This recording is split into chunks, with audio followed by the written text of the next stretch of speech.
Bang! Neeves Knives. I'm Jared. My lovely wife Kara is at work. And in this video, we are going to talk about blade shapes. So, throughout history, knives have been a vital tool for our survival. We have been using knives since the beginning of time. And throughout history, we have come up with many blade shapes. And in this video, we are going to talk about some of my favorite blade shapes, what they were made for, and what we use them for today. Starting off with the sheep's foot. So the sheep's foot blade shape features a sharp cutting edge with a dull spine. Both the edge and the back are straight, with the back curving downward at the end. It was originally used for trimming sheep's hooves and is also used for chopping. The dull back allows you to use your fingers to increase cutting control and force. The lack of a sharp point means the knife cannot be used for piercing, but this could also be a benefit since the downward curve could easily cut you accidentally if combined with a sharp point. Originally being used to shave sheep's hooves or to cut sheep's hooves, they didn't really have a sharp tip. Today, we mostly use them or make them with a sharp point. Used for utility cuts as it's easy to get a lot of pressure at the tip of the blade. Easy to make straight cuts while also being capable of cutting through objects or materials. Great for general purpose. The sheep's foot blade shape is very useful, having a little bit of belly for slicing and a nice strong tip for utility cuts. And because of this blade shape and the way it is, you can get a lot of force behind the tip when used properly. Next is the Hawkbill. So the Hawkbill blade shape features a curved cutting edge and a mostly straight, dull back. The spine curves straight down at the end in the same direction as the sharp edge. This creates a sharp point that faces downward. It is used for tasks in which you would pull the back of the knife in the direction of the handle, such as cutting carpet or pruning plants. The sharp point and edge makes the knife very useful for cutting and piercing, while the dull back allows you to handle it safely and apply pressure for more force and control. So originally, the knife or the blade shape was used for different utility purposes, cutting carpet, linoleum floors, and is still used for that today. It is used massively in carpentry, and technically the carpet knife is a Hawkbill blade, but it's also used in lots of self-defense knives because being like a claw, it can trap the material and then the material gets dragged into it as you're cutting, making it easy to keep itself in the material when cutting. Next up, the Tanto. So there's two different styles of Tanto. We have a Japanese style Tanto, which is rounded towards the tip, but Tantos have the secondary tip right here. So you have your main tip and then your secondary tip. The American Tanto has a straight edge towards the tip instead of a rounded edge towards the tip. So the Tanto is inspired by Japanese swords, specifically the tip of a broken samurai sword, which was said to be able to penetrate anything, including armor. It is popular style for modern tactical knives. The Tanto point knife has no belly, so it will not be able to slice, but it makes up for that in tip strength. So for any tactical task, the Tanto point blade is a tantalizing choice with massive potential for penetration and insane durability. So the Tanto blade shape originally came from the Japanese sword and was used for fighting because of its strong tip and penetration capabilities. Not that it penetrates very deeply, but it has a strong tip, so not to break, and very strong and easy to penetrate. So while a Tonto has a strong tip, it's used today for general use, like cutting in situations where you might not want to penetrate deeply with the secondary tip. Possibly light prying and scraping while also being able to cut. It's also used in lots of tactical applications, seeing that it has its very strong tip for stabbing, light duty prying, and cutting tasks. It's a very useful tool in the right hands and when used properly. Having a straight spine, you can get behind the spine to help push. You can use the secondary tip for cutting things open or opening things up, and having a strong, capable tip for penetrating. You can also use it for a little bit of scraping, light duty prying, but it's still good for doing push cuts through materials. The straight back. A very common and straightforward blade shape is the straight back, as is just as the name suggests. The spine is perfectly straight from the handle to the tip, and the belly is mostly flat until curving up to the point. The point of a straight back will always be level with the top of the handle. The blade shape can be used across many cases, as its versatility almost rivals the drop point. One big reason to grab a straight back blade is for the option to firmly press with your hand on the spine of the blade. These blades can also be made to be very thick, tough, heavy, and capable of chopping wood or hacking your way through dense foliage. Straight back blades have been used in combat applications as well, and of course could be used for self-defense purposes. We basically use them the same way we've always used them in history. It's a strong blade shape, great for lots of different tasks, and especially tasks where you might want to put pressure on the spine of the knife. It was originally made cutting rope, and just a versatile blade shape that could be used in hard use applications like chopping, cutting rope, and whatever your cutting tasks might be. Lots of construction workers, farmers used the straight back as a very strong knife that's capable of doing most tasks. The clip point. The clip point is an extremely popular and well-known blade shape due to its simplicity, versatility, and classical heritage. The Bowie knives have been based on this design for good reason. The clip point style blade features a very long cutting surface with a belly that juts out straight for a nice straight edge, but then trails upward to a tight point at the end. The clip point blade generally has an unsharpened spine, and just like the belly of the knife, begins to appear straight and flat. But towards the point, it immediately drops into a convex curve, such as it would look if you cut with nail clippers. Clip points encompasses the Bowie, so technically these have a long history of combat use cases, but the clip point blade is extremely versatile, and it is useful for just about anything. This style of blade also truly excels at bushcrafting and whittling. These are some of the most common blade shapes due to their ease of use and versatility. So originally they were used and made for hunting and for fighting.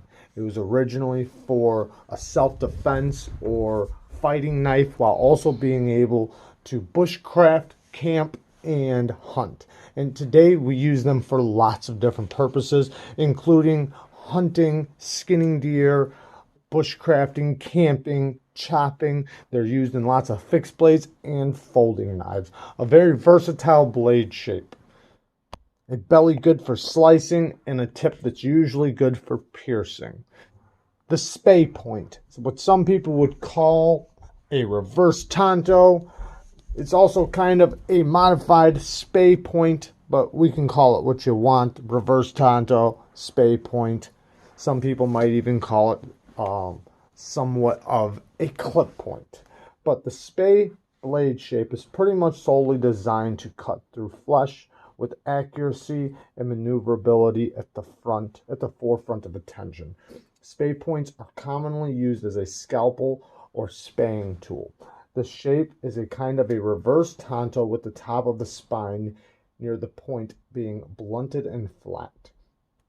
Moving the point really low along what otherwise could be called a drop point style belly.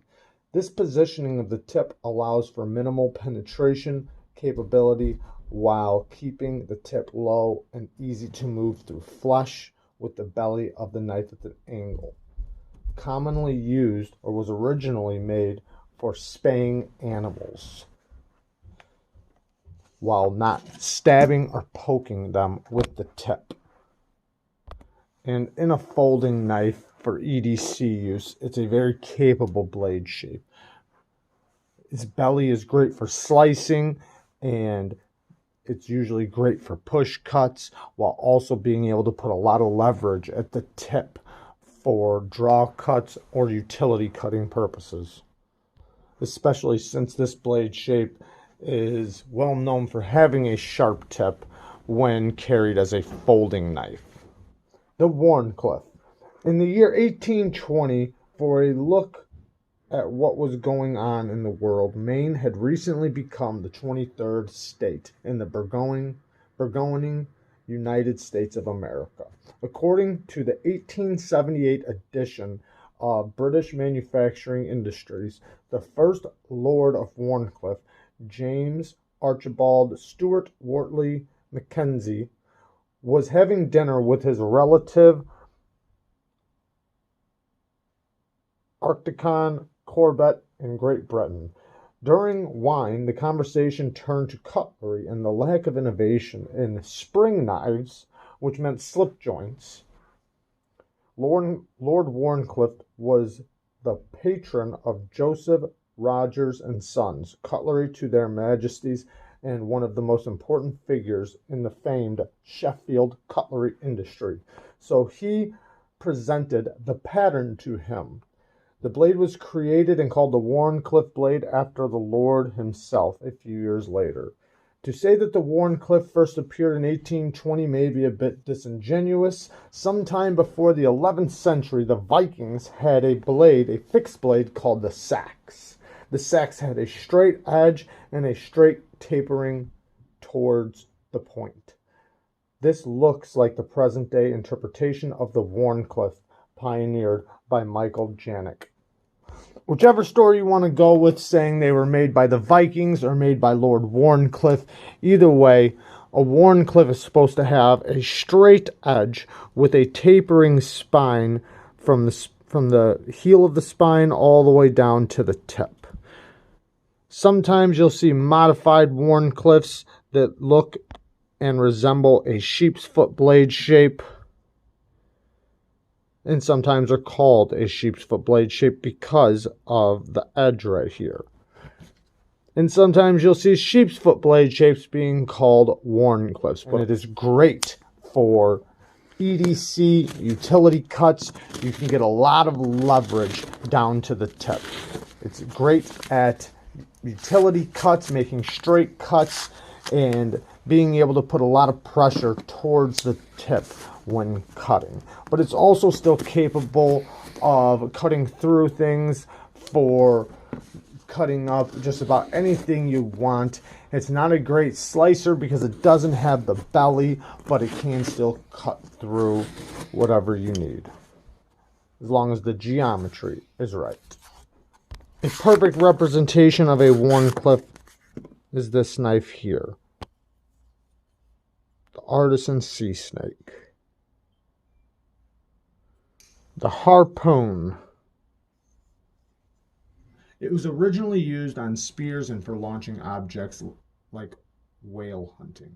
So the spear would go in and not come out of whatever it was being launched into. On pocket knives, it's used to put pressure on the spine of the knife while using the tip or while slicing. Its duties are very similar to the drop point, adding more leverage at the tip and adding stability.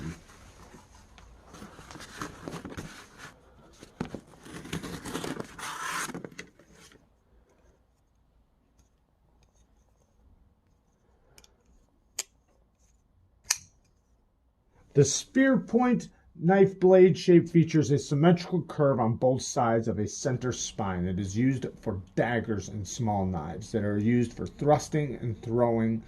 The blade is typically sharpened on both sides, making it excellent for self-defense blade shape. So originally used for penetrating and for self-defense, but in EDC use you can find lots of spear point blades that are not sharpened on the spine of the blade. There are lots of different versions of this where it has the same taper from the heel or from the edge to the spine, tapering down to the tip to meet one point.